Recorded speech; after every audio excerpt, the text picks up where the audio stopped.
Hello everyone, it's Queen of the Randoms and I'm back after my hiatus. I went on holidays and so I wasn't able to film my review for the last episode, Forgotten Joy, but I'm here this week to do the mystery of Chopper Base. It's family adventure time. Is this a family hike?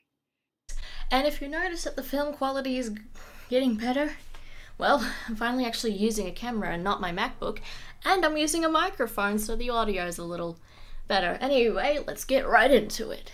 Bogus? Is that just said something so Australian? It's like the Australian equivalent of redneck. So we got our rebel base. Finally. Good job, guys. I'm very proud of you.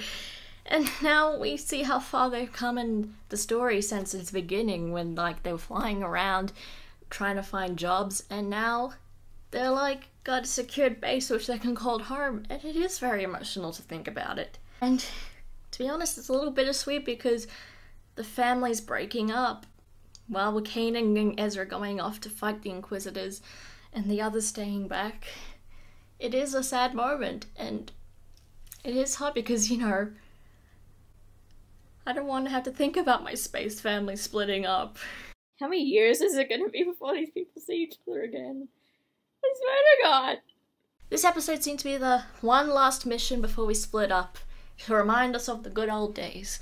And for that reason, I didn't really think it was that much of a filler, although I guess some people may consider it a filler because we know that next week the episode did have a plot, but it was definitely more driven by character moments. I mean, we had character moments between Kanan and Hera, we had character moments between Kanan and Ezra, we had character moments between Ezra and Zeb, Kanan and Sabine, etc, etc. I guess the character moments that stuck out the most for me were the interactions between Kanan and Hera. Those two, they're the ones that begun all this. And, 6 years ago, back when Kanan was this greasy nobody trying to lay low from the Empire, and Hera was this all-in-for-it rebel who was only just getting started, and now they've got a family, and it's just, yeah, and now to think about splitting up. And the interactions between Kanan and Hera are some of the most fascinating in the show, in my opinion. They have so much chemistry and the energies just bounce off each other, especially with Kanan. When he talks to Hera, he does sometimes expose a side of him that you don't really see much with the other characters. I mean, look at that eating grin.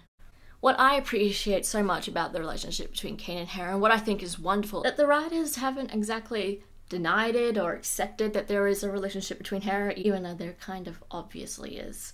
The way I see it personally is that they fall in love with each other.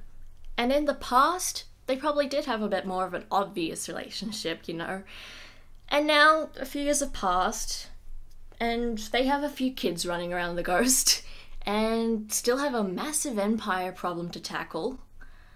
And they probably don't see the need to be as obvious. Their relationship's matured, and there's still a lot of trust, and that doesn't mean they don't love each other any less. They're just space married. I think that's wonderful. You don't see that kind of security in a relationship, especially in children's media. And I think it's just wonderfully well written. I don't know about you, but I'm very, very, very satisfied in their relationship, and it's very satisfying to watch. That hug paralleled too much with the Han Leia hug in The Force Awakens. If you die, Kanan! Okay. You knew sooner or later I would have to talk about Kanan. Space parents! Anyway, this episode was very much calm before the storm. You could feel the drama rolling in through the distance. Aren't owls used in media to symbolize incoming death? That's interesting. Oh, And there were elements of, hey guys, just so you know, things are about to change. This is going to be like The Empire Strikes Back.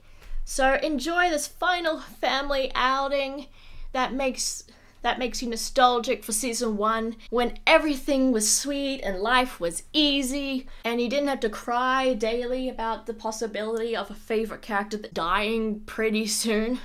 I'm not coping. Just enjoy this, guys. We're also mourning what's to come also.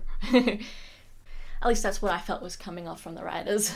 Lastly, those creatures were awesome. Well done to those who designed those, because they were creepy and just a little kind of cute, but mostly creepy. What about Dicer?